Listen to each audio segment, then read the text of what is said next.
Hello and welcome back to Pinstripe Pulse. It is a solo episode for you today, but it's going to be a fun one. I'm giving you a World Baseball Classic preview. Let's get it.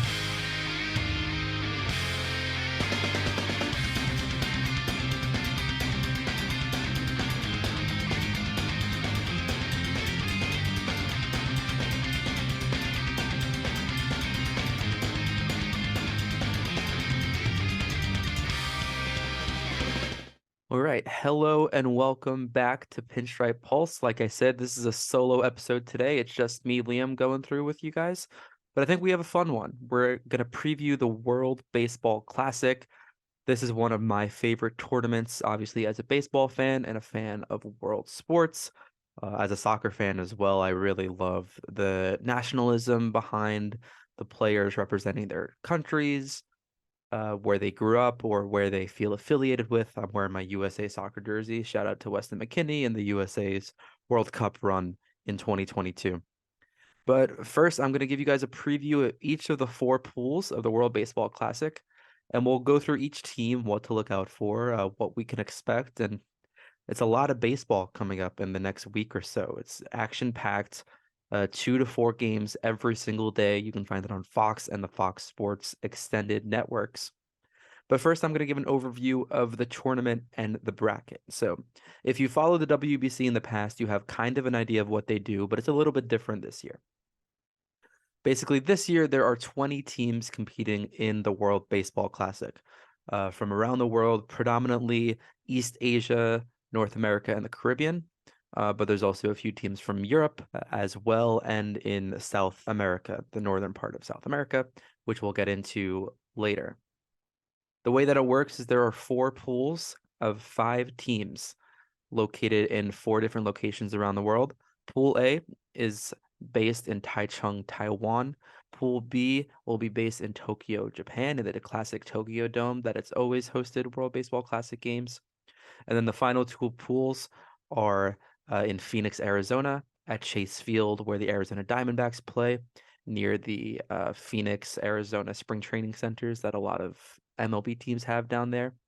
And then we have Pool D, perhaps the most electric. The time you'll see it the most filled up is Miami, Florida, home of the Miami Marlins down there. And that's where we have some exciting Latin American and Caribbean teams playing there, which Miami has good representation in attendance going to those kinds of games. The way it'll work, there are 5 teams. Simply each team plays the other team in their pool once. And then after that, the 5 teams go by record. But there will be 2 teams that advance from each pool. And that will be the 2 teams with the best record. If there is a tiebreaker, it's pretty simple. It's a head-to-head tiebreaker because each team has to win. That will solve a lot of the issues. In the case of a 3-team tie, I think it's very unlikely, and I'm not even going to get into that scenario. But it's not counting runs, it's counting percentage and different permutations against the other teams within that pool. So each team is guaranteed 4 games, which I think gives a lot of opportunity for some parity. It's a 1-round game, and it's going to take a lot of pitching arms, especially given some of the pitch limits. So the way that the pitch limits work, this is an MLB sanctioned event, and they want to limit pitchers needlessly ramping up too high before going back to their club teams during the regular season. So right now, and throughout the tournament, there will be a different rest associated with different pitching paths. If a pitcher throws over 50 pitches, they have to rest for a minimum of 3 days before their next appearance. So think of a classic starting pitcher going about 5-6 innings. That's unlikely to happen in the first games of these World Baseball Classic games because there's only 4 games within the group pool period that takes place over the course of 5 or 6 days. After 30 pitches, there's a minimum of 1 rest day in between. So you'll see a lot of these rosters have a lot of major league, minor league, or other professional relievers on their roster. Probably there's a lower threshold of the talent pool for relievers just on the number of pitches and bullets that these teams will need. And that'll come to fruition a little bit later when we go through some of the rosters and why I like certain teams more than others that have really strong bullpens. And then additionally, if any pitcher throws back-to-back days, even just a few pitches, there's a minimum of one rest day required before the next appearance. Also, no position players are allowed to pitch, which I think is an interesting rule that the WBC puts in. That's to make sure that there's always pitchers on the mound. They don't want, specifically the major league club teams, don't want international managers messing around with, these outfielders that throw 95 to 100, potentially getting hurt, throwing an inning for these teams that aren't quite as deep. So all of that put aside, the two teams that come out of the pools A and B will be matched up with one another in that the top finisher from pool A will play the second place finisher from pool B, and vice versa. The second place from pool A will play the top finisher from pool B. And the same thing goes for pools C and D, respectively. Tokyo will host the quarterfinal games for pools A and B, which are located in East Asia, in Taiwan, and in Tokyo. And then for pools C and D, all of those quarterfinals will move to Miami. For pool C, that's in Phoenix. They'll all go to Miami, and then Miami will be the center place for pools C and D. So some of these teams, and some top contenders potentially might be pooled in Miami for the entire duration of their run, which might be an advantage. I'll get to later when we cover pool D. But first, going pool by pool, we start with Pool A in Taichung, Taiwan. Pool A, I think, is some of our most interesting teams that we have in the tournament. And I'll read off the 5 names. The 5 names are Chinese Taipei, which is Taiwan, but due to China's status with Taiwan, I'm not going to get into the details of that. They formally have to be recognized on an international level as Chinese Taipei. And if you follow the Little League World Series, you'll be familiar with this terminology being used for Chinese Taipei, as well as if you followed them in the past at any of the previous tournaments. They're a perennial qualifier for this tournament. Next, we have the Kingdom of the Netherlands, which includes the country of the Netherlands in Western Europe, as well as the islands of Curacao and Aruba in the South Caribbean. Then we have Cuba. Interesting for Cuba, which we'll get into, is that this time, given Cuba's new foreign relations policies, players that have defected from Cuba to MLB are now eligible to play for Team Cuba. Then we have the country of Italy, which is managed by Italian-American legend and New York Mets and Dodgers and Hall of Famer Mike Piazza. And we have the country of Panama towards the south of Central America. And getting into these teams, you might not be able to name a lot of major league players from these teams because there aren't that many. This pool is very interesting in that there's not a particular standout. And we'll get into the odds with some of the other pools as well, where there's very obvious standouts. But we look at Pool A, the odds in order. The Netherlands are a -120 favorite to win this pool, followed by Italy at +400, Cuba at +450, Panama at +500, and Chinese Taipei now at +1400. So full disclosure, I am recording this episode on Wednesday, March 8th, which is about one day into the games that have been played in the World Baseball Classic. So we've seen Panama and Chinese Taipei, and we've seen Netherlands and Cuba match up against one another. I'm recording before the 10 and 11 p.m. Eastern Time games that are happening in that pool as well. So we've already have had some insight into these teams, and that'll help with our first team, Chinese Taipei. So Chinese Taipei don't have a lot of major league talent, but they do have one prospect in particular, Zhu Weilin. So Zhu Weilin had a career in MLB with the Red Sox from 2018 to 2020, and then he also played a game with the Minnesota Twins. But he is the most seasoned pro of all of these teams. Not a lot of games or at-bats. He was a perennial up and down bench piece. But the fact that Zhu Weilin is the standout major league player on this Chinese Taipei team tells you a lot about them. And Chinese Taipei lost to Team Panama earlier today at a score of 12-5. There was a home run by Nian Ting Wu later in the game after the game was already done and dusted. Panama almost mercy ruled them. And Yu Chang is another standout infielder for them. Looking at this team, a lot of these guys play in the Chinese Professional Baseball League, um, not top level competition like the NPB of Japan or the KBO of Korea. And I think that showed today. Chinese Taipei, for one, they do play a lot of international tournaments in East Asia together. This is a team that has international experience, but there's not a lot of top level talent for Chinese Taipei. But look out for Zhu Weilin. He has had some time in MLB. Maybe he can parlay that into a major league deal again, get back into the league based on his performance. But so far, these Taiwanese pitchers just got lit up against Panama. And that'll bring us into Panama, which I thought were a really interesting team to jump out to an offensive overload against Chinese Taipei. And I think that's more reflective of Chinese Taipei's incompetence as opposed to Panama's prowess. But they showed out better than they've showed in any of the previous tournaments they've been in.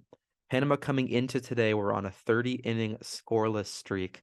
They put up 12 runs against the Taiwanese pitching arms, and it was a real offensive show, and it was top to bottom. Looking at this box score, but just a bunch of hits from a bunch of different guys. Christian Betancourt, 2 for 4. Ruben Tejada, 2 for 4. Santa Maria had 2 doubles. And a lot of these guys are ones who you don't know. Luis Castillo also went 2 for 4, and he had a great catch in right field.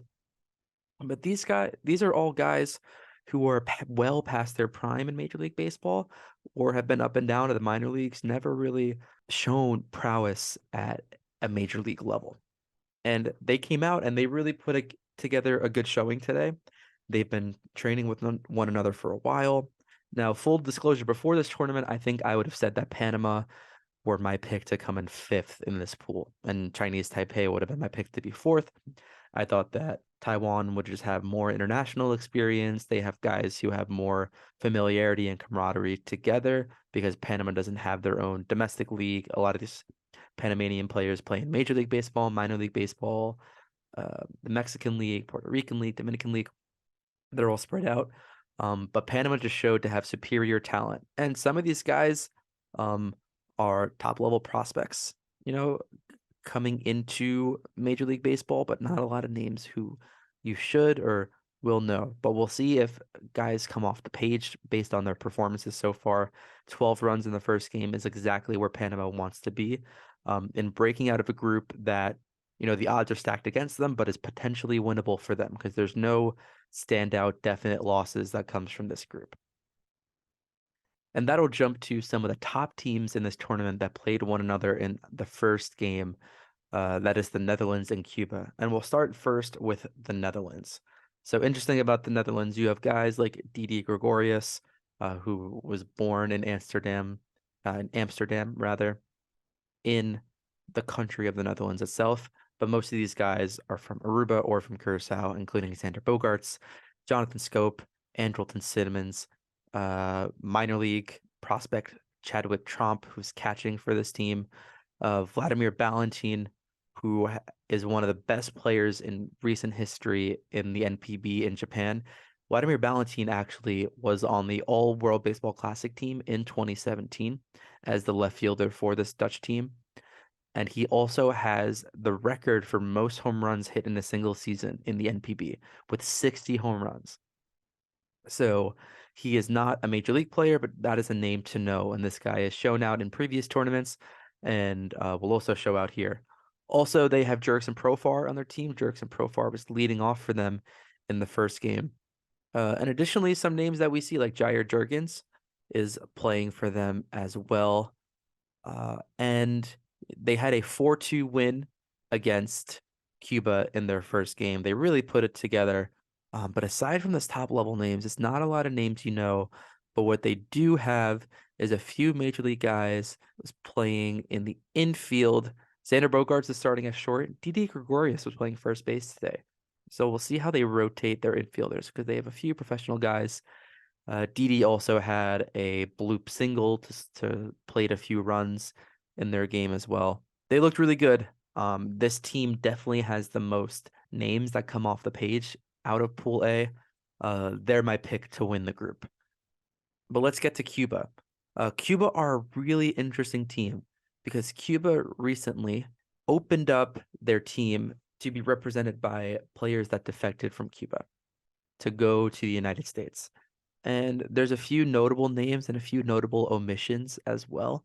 Um, I won't get into the politics or the foreign policy of Cuba. Cuba made it illegal to leave Cuba for a long, long time. So a lot of their guys growing up play on the Cuban national team together. So there's a lot of camaraderie with these players, and the best Cubans often were playing for Cuba at a youth level, competing in the Pan Am Games, in the Olympics, and then defecting to the major leagues when they had interest from these tournaments. But now there's a few guys who have come back, notably, obviously, from the Chicago White Sox, always full of Cubans. Yoan Moncada and Luis Robert Jr. are playing in the outfield, or Yoan Moncada is probably going to play a lot of third base. He played third base in the first game today. They're going to be representing as major leaguers. We also have former major league star Yoenis Cespedes, who was their DH. And Yoenis Cespedes, Mets fans will cheer or groan depending on where you've gotten with your memory of Yoenis Cespedes, who helped them to a 2015 title, or a 2015 World Series appearance, a National League title, rather, and had injuries towards the tail end of his career where he wasn't able to take the field. And that's kind of holding true. He's going to be the designated hitter, add some pop there. But otherwise, these names are not names that you'll recognize. Most of them are all native, born and raised Cubans. No real MLB pitching talent, which I think is going to come back to bite them. Even though it wasn't too bad against the Netherlands, I do think the Netherlands are a team that can be beat. They were not very impressive offensively. They just beat Cuba. So Cuba, when you think of these, really talented islands and countries in the Caribbean and South America that export major league level talent, Cuba are not at the level with this team that they put together of like Puerto Rico, Dominican Republic, Venezuela. They're not nearly at that level because of some of the political circumstances around them. Players like Randy Arozarena, who defected to Mexico and established residency in Mexico, even though he is born and raised Cuban and all of his ethnicity is traced back to being Cuban. He is representing Team Mexico, as I'll talk about later, because he had to defect from Cuba, and obviously, a lot of people leave Cuba because they didn't have great experiences growing up, to say the least. So I think Cuba can be gotten here because there's another powerful team that I think is a bit underrated, and you wouldn't think of them as a powerhouse with a lot of major league talent, but that is Team Italy. And naturally, Team Italy is not going to have a lot of native Italians. In Italy, baseball is not a big game. So going down this roster, there's a lot of names that you won't recognize. But some that pop off the page. Matt Harvey, a former major league pitcher. He had a great peak. Doesn't have a lot of miles per hour on the arm right now. But you're going around the infield. You have David Fletcher, MLB player. Nicky Lopez, MLB player. Vinny Pasquantino, who's a real good up and coming prospect for the Kansas City Royals. Dominic Fletcher as well. Sal Frelick. A lot of these Italian American players are representing Team Italy. And we have some MLB talent. I think that Italy can go out and win a game against Cuba. I think that's what it's going to come down to in this group.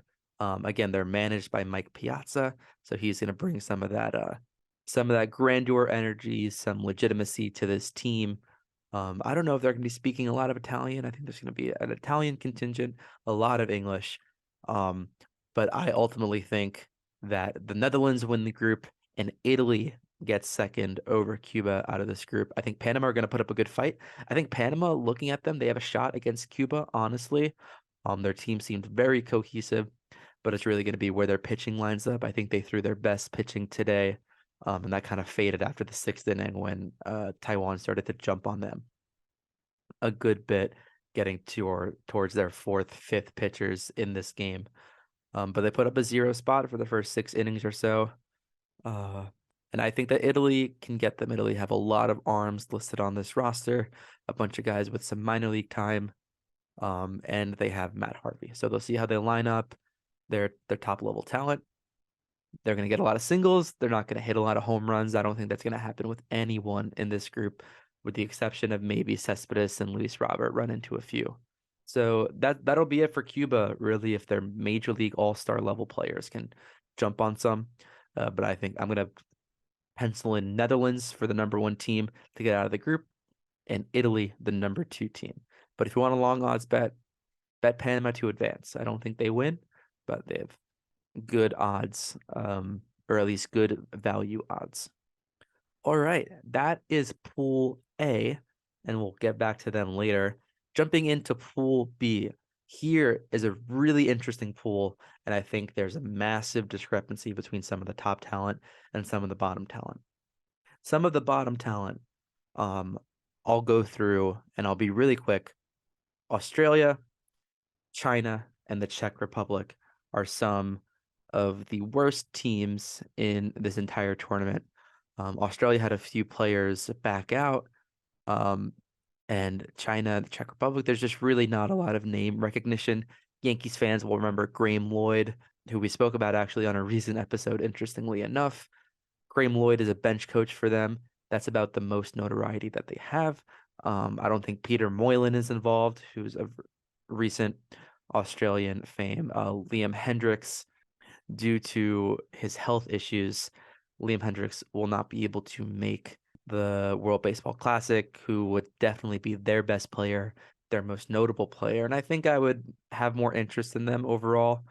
But there's not a player on Australia that I look at and have a name that that I recognize. Ryan Battaglia, once a prospect in Major League Baseball, but none of these guys are really young and up and coming. It's a bunch of professional guys in the Australian League. And same thing goes for China. Before I move on to China, to get out of this group alone, some of this has to do with Australia, some of this has to do with the big bad wolf on the top of this pool. But Australia are a plus 5,000 bet to win the group. To get out of the group is probably a bit better of odds, but there's still a massive discrepancy between them and the #2 team, which I'll get to later. China is even worse, in my opinion. The Chinese professional league, as we spoke about with Taiwan, is just not at the level of the other East Asian leagues, that being the NPB and the KBO of South Korea. China have a plus 7,500 odds of winning their pool, and making it to the second round. It's about plus 3,000 odds. I don't believe in China. I think these teams are going to go beat up on one another a little bit. I'd be interested to see who finishes third. I think that could make a good run for them, because moving on to the Czech Republic, I don't think Czech Republic has a chance. You would think with a European team that they would look for some white Americans with very distant connection to the Czech Republic or being Czech. This is another team where you look at the names, with the exception of one name, Eric Sogard, who had a decent MLB career. Played for about 10 years with Oakland, ended out his career with Chicago. So he'll be the one name that you see, and I'm curious as to what his connection is. He's one of the few players born in the USA on this team. All of these players really born in the Czech Republic or listed as Czechoslovakia. The Czech Republic did a great job to qualify via Europe, but I think their road ends here and ends quickly. I would be very surprised if they win a game, as pretty much none of their players are in affiliated baseball in the major leagues. They have a plus 10,000 odds to advance in this group. And that is because there are two juggernauts at the top. And next, I will go into South Korea. And South Korea have a pretty solid roster of Korean baseball players. A lot of these guys played together growing up in the different tournaments at a youth level, representing South Korea in Asia. And also most of them play in the KBO, the Korean Professional Baseball League. Two people to note, there are a bunch of major leaguers, including Ha-Sung Kim of the San Diego Padres, And interestingly, Tommy Edman of the St. Louis Cardinals, Ha-Sung Kim is a really good defensive shortstop. He is going to take most of the reps at shortstop, one would think. Tommy Edman probably playing second or third base. Tommy Edman qualifies through his mother being Japanese, sorry, his mother being Korean, rather, and we'll talk about another American that has Japanese connection. And Tommy Edman is another major league level player that they could use. Noticeably, they're missing Ji-Man Choi, who's had injuries, but Ji-Man Choi would be one of the better bats for them. But one bat that I am told everywhere I look to look out for is Jung-Hoo Lee. Jung-Hoo Lee is a young Korean player who is set to be posted apparently at the end of the season. Jung-Hoo Lee was the MVP of the KBO last year. He was born in 1998. He is only 24 years old. Apparently, he's the next big thing. Apparently, he's looking for a move to Major League Baseball. So if you're watching Korea, watch out for this young outfielder, Jung-Hoo Lee. Bats left, throws right-handed, and it apparently is a nice power bat as well as a well-rounded hitter in Korea. And we'll see how that translates because they're going to be going up against a juggernaut of juggernauts, and that is Team Japan. Team Japan is full of names you know and full of names that you don't know, and both are going to kill you. First, you have to say Shohei Ohtani is playing for Team Japan, and that is awesome. Shohei hit 2 3-run home runs in a tune-up game yesterday. So you should get excited for Shohei. Both full boom love for them. And before I get into the rest of these guys, I think these names will tell you why they're a minus 700 to win their pool, which in a tournament style baseball is unheard of when you have a minus 700 favorite with 5 teams and 4 games to play. They are minus 700 to win the pool. Even with Korea being close at plus 320, Japan are a pretty safe bet to sweep this pool because they have the top talent, starting with Shohei Ohtani, who's the best baseball player in the world right now. They have 2 NPB MVPs. They have Yamamoto, who is a well-known pitcher wearing the revered number 18 in Japan. Yamamoto is an MVP. I think he won the MVP in the Japanese league, the NPB, last year as a pitcher for his team. He also is rumored to be listed soon. He is 24 years old as well. And there's also Munetaka Murakami, who is the Japanese-born home runs leader for any league, specifically for the NPB. That was significant because, as I mentioned, Vladimir Valentin has the NPB record for home runs.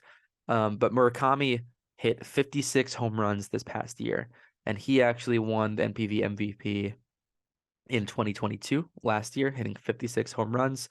And if you saw any clips of that, that was electric. So he's going to be a fan favorite, especially in the Tokyo Dome. And Yamamoto was the MVP in 2021.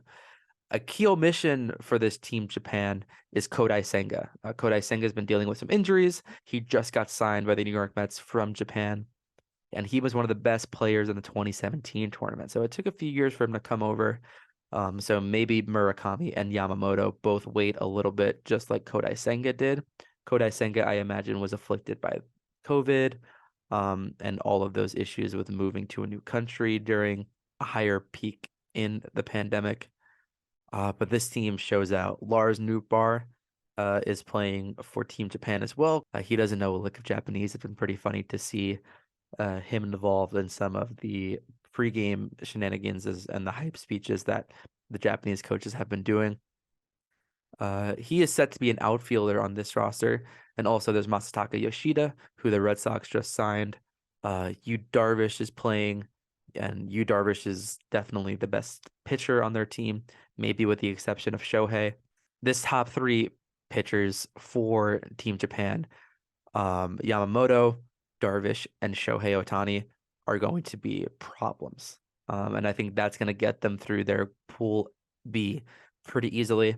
My picks are going to be Japan winning Pool B and Korea finishing in second. Korea is probably going to go 4-1 or 3-1 rather. Japan is going to go 4-0 in my opinion. And I don't think that's pretty controversial. It's pretty chalk, but I don't see any of the bottom three teams really breaking through on Japan. All right. Next, we're going to jump into Pool C, which is happening at Chase Field in Phoenix, Arizona. And here's where it starts to get really good, in my opinion. I think there's a lot of permutations that can happen across this pool and some really top teams that can potentially get upsetted here. We're looking at the 5 teams going in odds order. USA, Team USA playing in Phoenix. They're at a -400 to win this pool, followed by Team Mexico, which is going to be really interesting to see how the Phoenix crowd responds to Team Mexico. And I'll talk a little bit about that a bit later. They're listed at +450.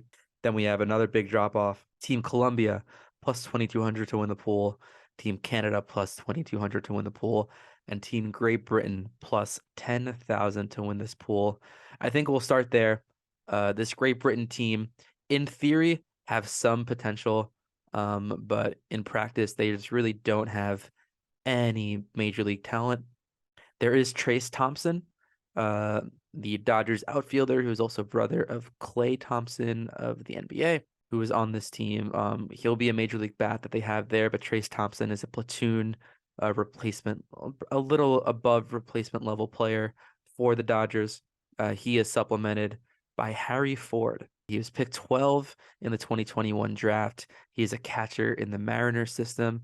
Harry Ford, I saw some qualifying. He put up some good at-bats against these European teams. I don't think he's any match for the talent of the other teams in this division, but he'll be one of their best players, and we'll see if that helps his stock at all with the Mariners, because he is a top prospect. Great Britain could have had players like Jazz Chisholm of the Bahamas and any of the British Virgin Islands, but there's not a big baseball playing contingent even in these countries. Jazz had floated the idea of playing for Team Great Britain, but especially with his transition to center field this year, spring training will be useful for him establishing himself as a major league ready center fielder.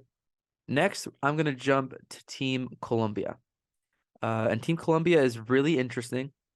They're led by the likes of Julio Teheran in their pitching rotation. They have Jorge Alfaro and Elias Diaz at catcher. Gio Urshela is playing the infield. Harold Ramirez, Oscar Mercado, Jesus Mariaga. All of these are major league names. But looking at the rest of this group, I don't think they match up very well. They have a few guys in their pitching rotation that have had some stints in Major League Baseball, including Guillermo Zuniga in the Cardinals system, or he has been in the Cardinals system the last time I saw him play. Looking at a lot of these players, there's Jonathan Solano as well for the Giants, who'll probably be playing some infield along with Dilson Herrera and Gio Urshela. Looking at their team, it's looking like Gio Urshela or Oscar Mercado are among their best players. And I don't think that's good enough for the level of this group. A lot of people might be high in Colombia. I think that's overrating some of their past players, some of their top level talent. I don't think they have the pitching to win at least 3 games, which is what I think you'll need to get out of this group. You're going to have to win 3 games between Great Britain, USA, Mexico, and Canada. I don't see that happening for Team Colombia. I think they beat Great Britain pretty easily. I think it'll be a fight against Team Canada. Maybe they have a chance against Team USA or Mexico, but they're going to have to really impress me. And this roster doesn't really do that for me. And pretty much everyone who can represent Colombia is with them, which is a good thing. They don't have any significant omissions for their team. But next, I'm going to get into Team Canada. Team Canada are really interesting. They have a lot of born and raised Canadians. Looking at this roster, John Axford is playing for Team Canada. He's going to be one of the arms that they have. Who else do we have? Cal Quantrill is probably going to be their premier starting pitcher. But also looking at this team, Bo Naylor, who is a top prospect in the Cleveland Guardians organization. He's probably going to be their starting catcher. Looking at their infield, Freddie Freeman is playing for Team Canada. He has Canadian heritage, spent some time in Canada. Abraham Toro, Tyler O'Neill is playing as well in the outfield. As opposed to Team Colombia, these are some top players, even though they don't have a ton of MLB talent. I would say they're less than 40% MLB talent. The players that they have are good are good. Freddie Freeman, we've seen, can carry teams with his bat. You have Cal Quantrill on a good day against some of these guys. Put together some of the arms in the bullpen. Bo Naylor can go off. Abraham Toro can go off, especially against these Colombian and British pitchers. Um, I think Canada have a chance to compete for second to get out of this group. I think it'll be a contentious game with the US. I think like the US can't take this for granted. Neither can Mexico. I think the game of the tournament for them really is going to be against Colombia. I think Canada finished third. And then I get into the top two teams. First, I'm going to jump to Team USA. And boy, is this a juggernaut of a team for Team USA. In previous tournaments, USA in theory should always win. But at the Olympics, we never send our best players. I say we, as an American, I'm wearing my USA jersey. Obviously, I'm rooting for Team USA in this competition. In previous World Baseball Classics, we've had a lot of glaring omissions. The best players usually weren't going. Mike Trout wasn't going, Bryce Harper wasn't going, but we still had MLB All-Star teams. And we won finally in 2017 with a team that I think didn't even represent the best talent in Major League Baseball from an American heritage standpoint. But this team takes it to a different level. Starting with the pitching, the starting pitching is probably our weakest area. How about Brady Singer, Merrill Kelly, Adam Wainwright, Lance Lynn, and Miles Michaelis?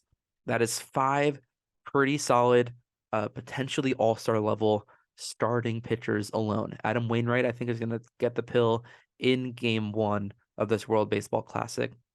And look down the bullpen. I think this bullpen really sets the United States apart from some of these top teams that can potentially be their best catalyst. We've seen already in the WBC how the scoring goes up later in the games when you're getting to your fourth, fifth choice pitchers on these teams that aren't as deep. How about Daniel Bard, David Bednar, Kyle Freeland, Kendall Graveman, skipping a few, Adam Ottavino, Nick Martinez, Ryan Presley, Brooks Raley, Devin Williams. That is about as lethal of a bullpen and a shutdown of a bullpen as you can get. And that's not even getting to the American position players who are going to put up numbers at the plate. They have two of the best offensive catchers, two of the best catchers, period, in all of baseball. I would say two of the top three, if not the top two. JT Realmuto is probably going to be the starter at catcher, followed by Will Smith, who is going to get a bunch of DH time, I would imagine. And of course, our guy, Kyle Higashioka, is also in that lineup. He is going to be the third string catcher. He's there for the ride. He's there for vibes. Who doesn't love Higgy? In the infield, Nolan Arenado, Trey Turner, Tim Anderson, a backup shortstop. Jeff McNeil, your likely second baseman, backed up Bobby Witt Jr. Elite speed, elite hit tool off the bench. Then you have Paul Goldschmidt, who will be playing first base. Pete Alonso will probably be DHing or get a lot of DH time, backup first base time. But that is the plan right now, to have Arenado at third, Trey Turner at short, Jeff McNeil at second, and goalie at first per manager Mark DeRosa. And in the outfield, this is as good of an outfield as you're ever going to get. Left field, Kyle Tucker. Center field, Mike Trout. Right field, Mookie Betts. This is one of the best outfields that I've ever seen take the field at one time for a team that's actually trying to win, not in an all-star game scenario. And even this in an all-star game would be like, wow, this is really cool. Casually have Kyle Schwarber and Cedric Mullins both on the bench. Kyle Schwarber against right-handed pitching is probably going to DH per manager Mark DeRosa. Pete Alonso might get some lefty platoon time against DHs, maybe even Will Smith, who smashes lefties. This is a really good team.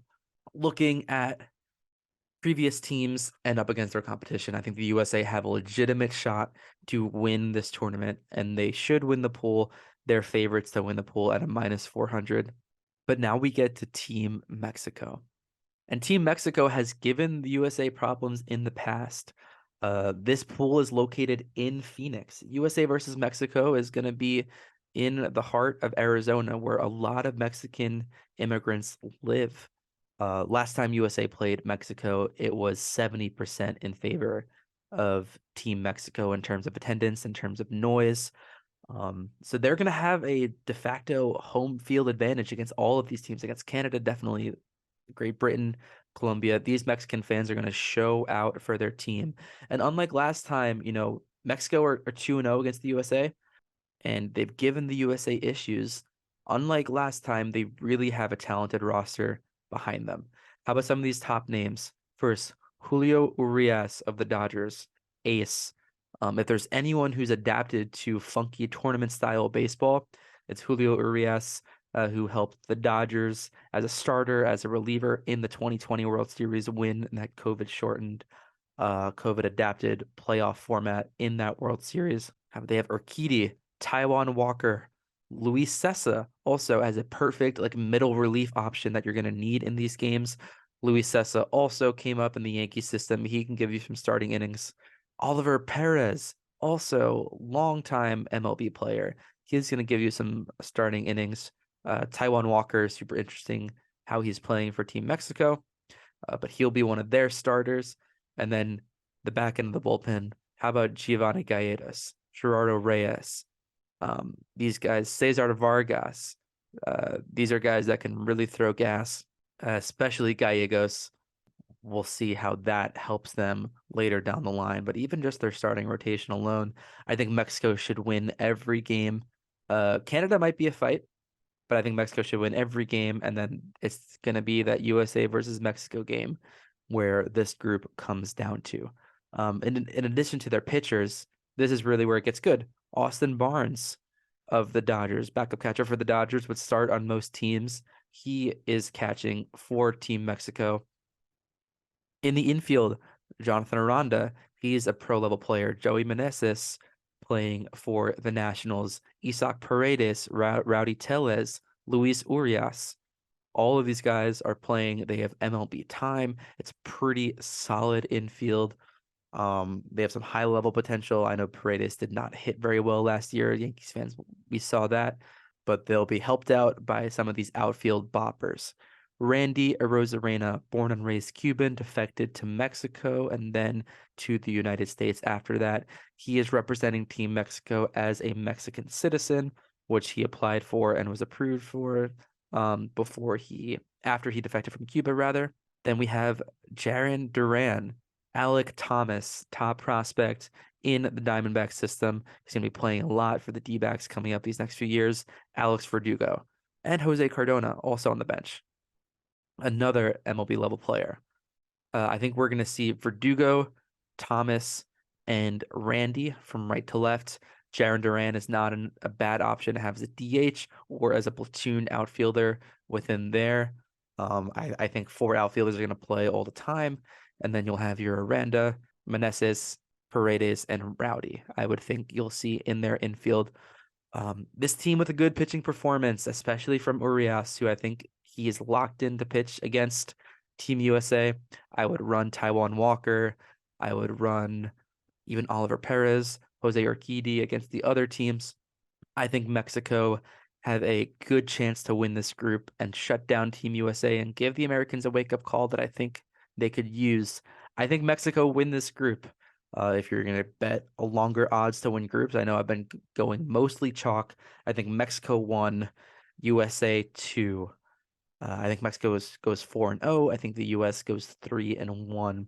I think Canada and Colombia go 2-2 respectively, and Great Britain is not going to win a game, in my opinion. So that puts Mexico as team number 1 from Pool C and the United States as team number 2. Now I'm going to move on to, I think, the most competitive pool of all. That is Pool D in Miami, Florida. We have, in odds order, the pool favorite is the Dominican Republic, and that is not shocking when we go through that roster. Minus 250 for the DR to win Pool D. Venezuela next with a plus 400 to win Pool D. Also have a bunch of MLB All-Stars and Hall of Famers on Team Venezuela. Followed up with even odds by Team Puerto Rico, managed by Yadier Molina. Also a bunch of MLB All-Stars, potential Hall of Famers. Then there's a big drop off. There is Team Israel. Our friend Alex Katz will be on Team Israel. We'll be rooting for them, plus 7,500, and Team Nicaragua plus 10,000. And I'll start from the bottom, give them their love.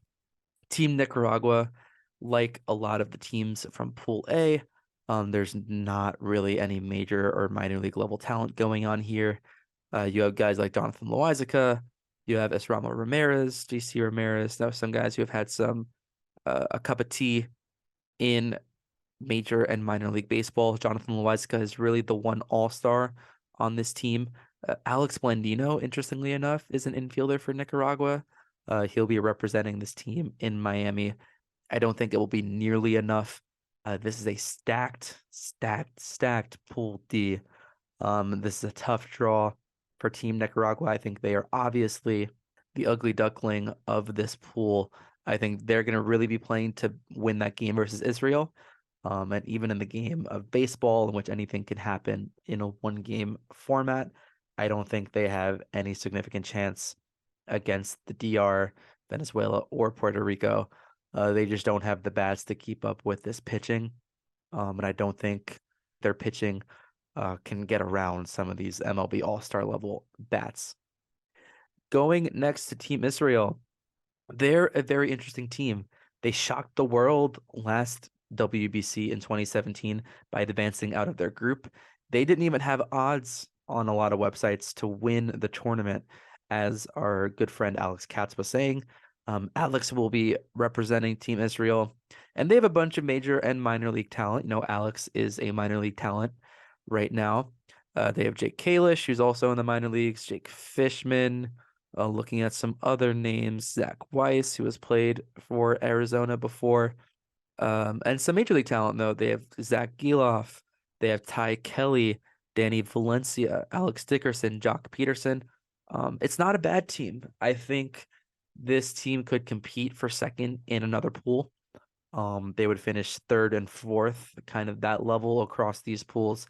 But like I said, for Team Nicaragua, I just don't think their pitching can catch up to the Hall of Fame level potential of the three other teams in their pool, the three top teams in their pool, rather. The only difference with Israel is that they have really legitimate minor league level pitchers. And in a one-game format, I think some of these pitchers can hold their own. You know, Alex spoke about his experience facing Team Netherlands and Didi Gregorius when he was in Tokyo for the last WBC. I think we can see some decent matchups. I don't think Israel will go down without a fight. I think they can win against one of the three. They can pull out a win against Puerto Rico, Venezuela, or the DR. I think they will beat Nicaragua, but I don't think they'll be able to get that elusive third win, which I really think is what you'll need to get out of the group, unless these other juggernauts beat up on each other. And that'll bring us into Team Puerto Rico. They're joint second favorite to win the group with Team Venezuela. And Team Puerto Rico, you think of Puerto Rico as having this really elite level talent out of major league level, and they do. How about Jose Barrios? How about Edwin and Alexis Diaz? Jorge Lopez, Marcus Stroman, Derek Rodriguez. You know, these guys, all stars and solid level players for this team, Puerto Rico. However, it's not quite at the level of some of these other teams, in my opinion. Emilio Pagan is also in there. I think they're going to be pretty deep. I would have a hard time seeing them lose to Team Nicaragua or to Team Israel, but I think they can beat any team. And part of why I think they're going to finish third, and I'll tip my hand there, is because of their lineup. Looking at their catchers, pretty good. Martin Maldonado, MJ Melendez, Christian Vasquez, all potentially catching for them. I think Martin Maldonado is going to get the catching nod. He is a really solid defensive catcher. And you look at their infield, Javi Baez, Kike Hernandez is listed as an infielder. He'll probably play center field Francisco Lindor is the captain of their team. He's going to play shortstop. After that, there's a fall off, really.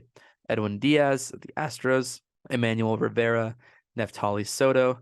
I think we're going to see Emmanuel Rivera at third base. We could even see Christian Vasquez potentially at first base, or Machine, or Edwin Diaz, or Neftali Soto, probably likeliest will be playing first base. Looking at the outfield, it's not a lot of names you recognize. There's Eddie Rosario, of course. I think he'll be starting in left field.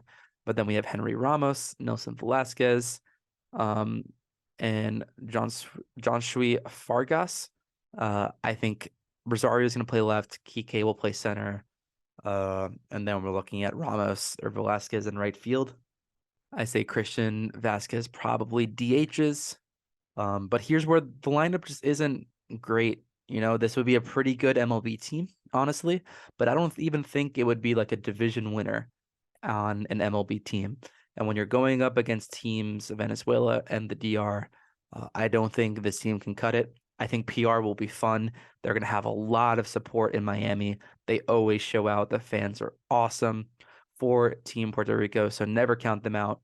They're going to have a good showing. It sucks that Carlos Correa will not be able to make it, as he is expecting a newborn child soon. Correa probably would have been a great third base option for them that would have brought this PR team to a different level that can compete with the likes of Team Venezuela. But that's where I'm going to go next, is Team Venezuela. And here is where I think we're going to have a really, really solid team. Looking at their pitching, how about Pablo Lopez, Jesus Luzardo, Martin Perez, Darwinzon Hernandez, Eduardo Rodriguez, Ranger Suarez? Deep, deep, deep starting pitching and relief pitching depth. A lot of these guys are going to help them as swings. Luis Garcia of the Astros is going to be an in-between guy. Jose Alvarado as a relief arm. Ranger Suarez, I could even see being a 2-3 inning guy, not as a starter. We've seen how he is versatile and able to adapt. I think Venezuela are really set up nice on the pitching arms. You need a lot of arms that can get through these top talented lineups of Puerto Rico and the Dominican Republic. And their lineup backs up the arms. It's not quite as deep, but you're talking Hall of Famers and all-stars here.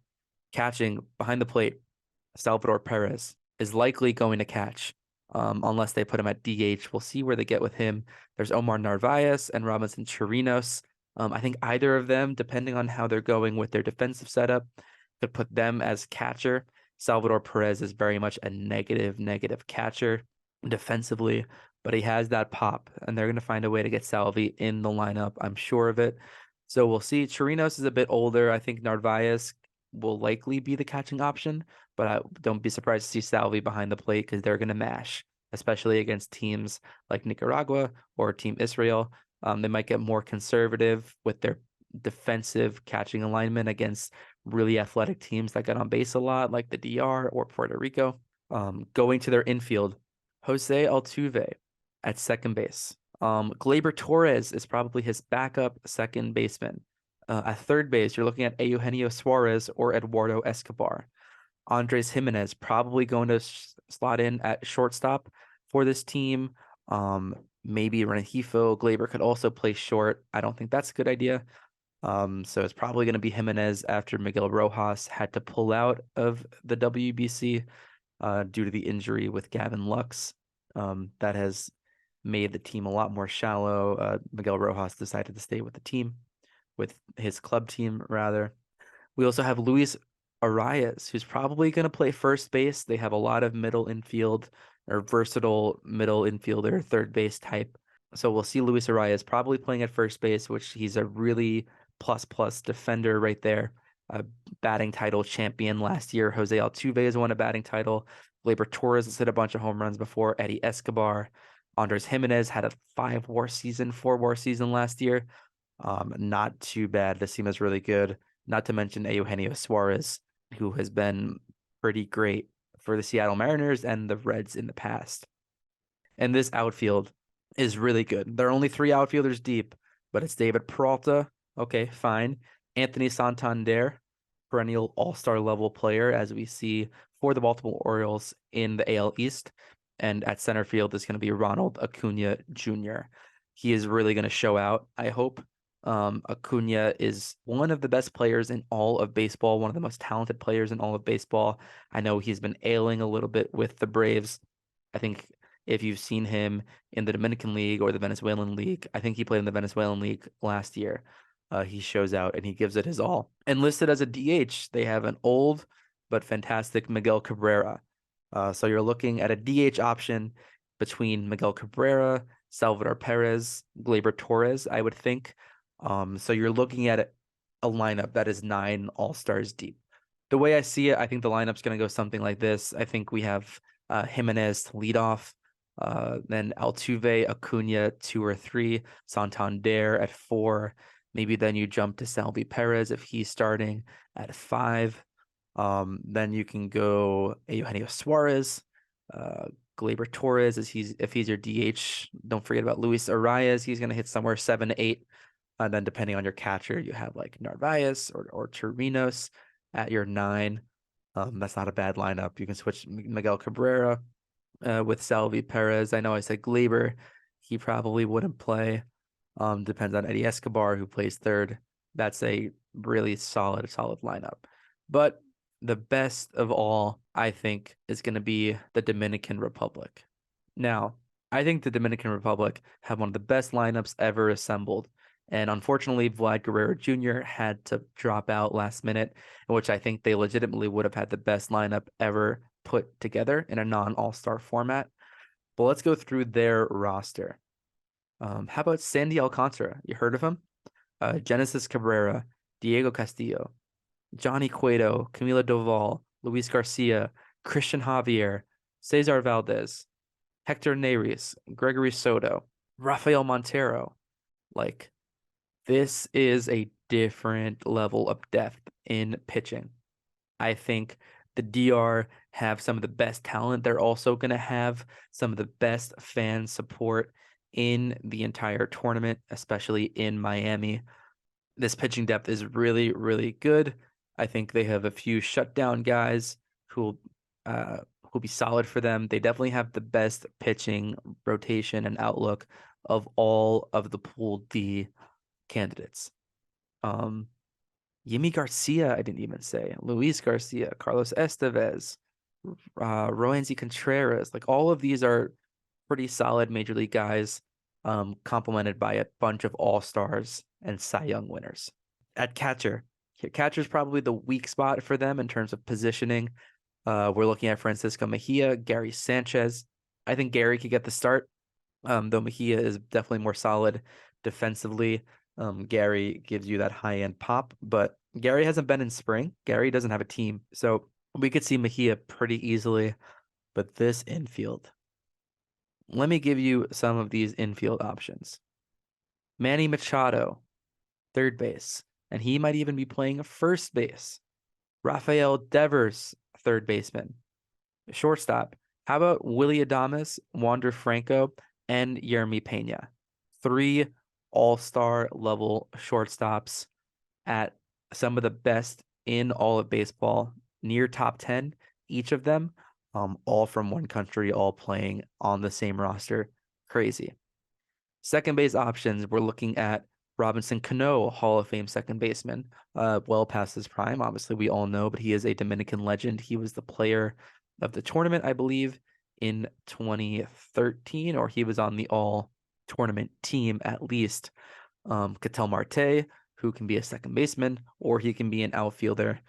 Gene Segura, and then also left over, I didn't even say, Jeimer Candelario. Looking at this team with Vlad Guerrero going down, I think it changes the outlook. Some people were mentioning that Manny Machado might play first base. I'm more in the camp of putting Rafael Devers over there, or even a Robinson Cano. I think Robinson Cano would be a more sure-handed fielder. I don't think Devers would be great with the scoops, but I think Cano could go get it out there. And that way you get him in the lineup. I don't think he makes the lineup before this, or at least in the best lineup, even though they probably push to play him. I think we're looking at Machado at third. We're looking at You can go Pena, Adames, or Franco at short. I think one of the others plays second. I think it's probably going to be Wander Franco at short and Yeremy Pena at second. Yeremy Pena being a really short-handed middle infielder, even though Ketel Marte is there as well. And then Robinson Cano at first. And then I think you DH Rafael Devers. You cannot not have Rafael Devers in your lineup because then you move on to these outfielders, and this is scary. How about Juan Soto? Probably playing right field, I would think, in this lineup. Julio Rodriguez, one of the best young players in baseball, one of the best players in baseball, period, and definitely one of the best offensive center fielders, who didn't put in a bad showing on the defensive side as well. He's going to be your center fielder for the DR. And then you have take your pick between Teoscar Hernandez and Eloy Jimenez. I think Teoscar probably plays left field, though Eloy gives you that more pop. Teoscar gives you a bunch of contact. And then Nelson Cruz is listed as a DH. I don't think Nelson Cruz is the DH in their best lineup. So the way I kind of see it is to go Machado, take your pick on a shortstop. The other one plays second base. Marte is on the bench. Put Cano at first. Soto, Julio, Teoscar from right to left. Let's see what they did on a lineup for today. Oh, so here's their lineup that they put out for their exhibition game against the Braves today. Julio Rodriguez in center, Rafael Devers as DH, Manny Machado at third. They put Teoscar in right field. Robinson Cano was playing first, like I thought. Gary Sanchez behind the plate. Eloy Jimenez in left field. Willy Adames at second, and Pena at short. Okay, interesting. So the only differences to what I said was that Soto is not playing. So I think Soto will take Eloy Jimenez's spot in left field and maybe put Teoscar to left field, considering that Teoscar is batting fourth in this lineup. So I think that's a decent prediction. And then they put Adames at second and Pena at short. So Pena is a really good defensive shortstop. I could see Yeremy Pena being the starting shortstop. And then you use Franco as your platoon second short third base guy. All of that is to say that this is one of the best teams ever assembled. If I'm counting potential Hall of Famers, I could see Manny Machado is probably a Hall of Famer. Robinson Cano is a Hall of Fame level player. You have the PED stuff. We're looking at Juan Soto is probably on his path to being a Hall of Famer. Even debatable now, one of the best starts to a career ever. Rafael Devers could get to that kind of level. That's just Hall of Fame talent alone. You're looking at all-stars, J-Rod, Teoscar, Gary Sanchez, Eloy, Adames, not even to mention Wander Franco, Tel Marte. All of these guys are really, really good. They're going to mash. All of that being said, I think the DR are the likeliest to win the tournament. I have them finishing second in this pool. And the reason I have them finishing second is I think Venezuela are going all in on this DR game. I think Venezuela have really deep pitching, and I think Venezuela just gets them. I think the DR are going to be a little bit vulnerable. They have the biggest target on their back of anyone in the Americas that are playing, I would say, aside from Japan. And I think they are the best team talent-wise in the tournament. You can make an argument for the USA. You can make a lesser argument for Japan, I think. I think the DR have a lot of pressure, but they're going to be playing really loose. You know, they're a lot of fun, a really, really fun team with some of this awesome, awesome talent. I think Venezuela is just going to go 4-0. I think Venezuela are that good. I think the Dominican Republic finished second in this pool. And where does that take us? After all of these teams, let's take Pool A. Pool A winners are the Netherlands. They're going to play the Pool B runner-up, which I had down as Korea. And I think in this matchup, I'm going to take the Netherlands. I think the Netherlands are going to pull it out against Korea. I don't think that Korea are as good as that they've been in the past rather. And I think the Dutch are going to surpass Team Korea. Now we're looking at Group B, Pool B, winners, Japan going up against my runners-up Cuba. I think this could be a game. I think it'll be a fun game. Japan had the home field advantage, the talent advantage, and the depth advantage. I think Shohei potentially could pitch this. Maybe he pitches the quarterfinal and goes for the championship. If not, they're going to have someone like Darvish as well lined up. I see Japan going through. So right now I have chalk. Netherlands, the number 1 seed from Pool A, beats South Korea, and Japan, the number 1 seed from Pool B, beats Team Italy. Now going to Pool C, I have my Pool C winners as Mexico. And I think they're going to be matched up against the shocking second place finish of the Dominican Republic. And I wax poetic about both of these teams. I think that the DR just have that superior depth. I think if they finish second, they're not losing a quarterfinal game after they've already lost to Venezuela. I'm going to see the DR winning that game in Miami against Team Mexico. Team Mexico are going to have the advantage when they're in Phoenix, but they're going to go back to Miami where the DR have been staying, where the DR have more of representation. I think the Dominican Republic will win against Team Mexico. And then going into my Pool D winners, Venezuela will be matched up against the United States. Here is where I'm really conflicted. I know Venezuela are really deep. I think they're going to go for it and trying to get out of their pool and win their pool.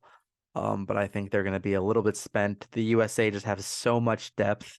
If we're looking at a 1-game knockout, USA is pitching probably Singer and Wainwright to get you 4 innings, but then they're going bullpen. They're going Ottavino, Devin Williams, that deep bullpen out the back.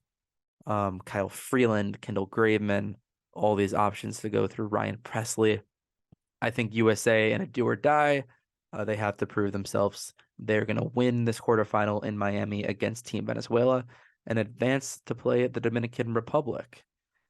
And now everyone comes to Miami after these first quarterfinals from Pool A's and Pools A and B in Tokyo. It's going to be the Netherlands versus Japan. I think this is a pretty easy win for Team Japan. The Netherlands would have had a good run at this point. I think they might already have a few losses. It's going to take a lot to beat South Korea. I don't think they have the depth to put on 2 knockout performances back to back. I think Japan win this pretty comfortably. And then there is a awesome game in the semifinal in Miami. Both second place finishers of Pool C and D respectively, the Dominican Republic against the United States. This is really a toss-up. This is going to be a battle. I think this will be the best game of the tournament just because of the knockout stage. I think USA, Mexico, and Venezuela DR both have potential to be better games. Even Mexico DR is going to be very interesting. And unfortunately, I think the American luck runs out here. I think the Dominicans are just that much better. This team really has a lot of energy. They always show it. I'm interested for the kind of energy that the USA brings. I think the DR are going to be on a prove-it tear after losing a game to Venezuela. I have the Dominican Republic advancing to the final to play Japan. And here, I think we can see some awesome stuff. Here we might see Shohei Ohtani versus Sandy Alcantara in a final. Both Cy Young contenders last year, with Sandy being the National League winner, Shohei pitching and hitting for the Japanese team. The DR are going to have a lot of support in Miami. I think that's really going to help them. And ultimately, I think the Dominican Republic are going to prevail.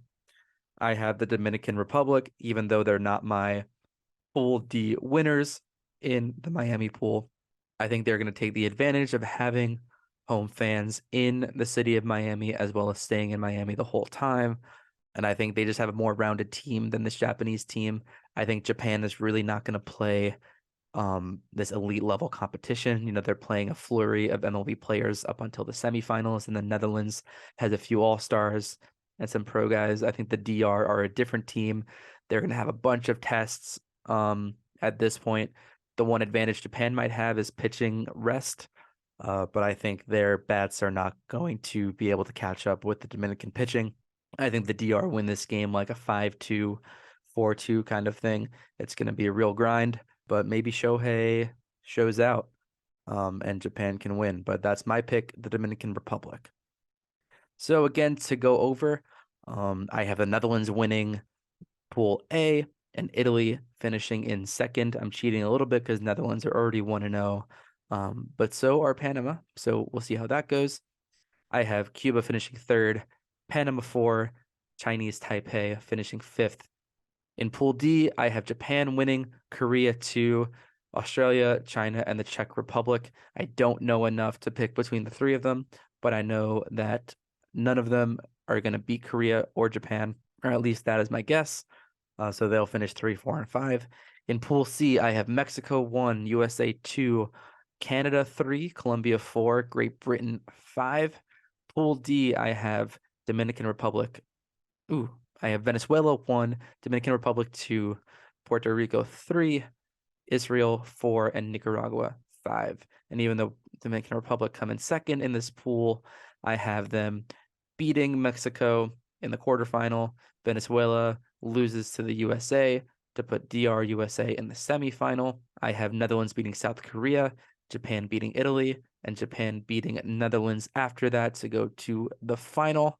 And they'll face the Dominican Republic, who takes down and dethrones the United States. And I think the DR win this tournament. So that's everything that I have. I'm going to be watching intently all of these games. And follow us at Pinstripe Pulse Pod on Instagram, at Pinstripe_Pulse on Twitter. I'll be putting out stuff on TikTok, including our recent interview with June Lee, some Yankees content, and especially following this World Baseball Classic. I'm going to be locked into this, and you all should be too. So those are my picks. That's my projections. That's what to look out for. This is going to be a really fun tournament. I think this helps enhance baseball as a global brand. I think something that club baseball lacks that is seen in other sports is really that like die for the cause kind of playing and tournament style and fan, just because of the long, tedious nature of a season. These guys representing their country, having a quick 1-week tournament is going to be playoff type energy. So I know it's only March, but get ready for it. Get logged into it. It's going to be a lot of fun if you've never watched it before. And if you have watched it before, I hope, 6 years is a long time without it. And I hope to see at full throttle again. So thank you everyone for joining us. Follow along WBC, and we'll be talking to you guys soon.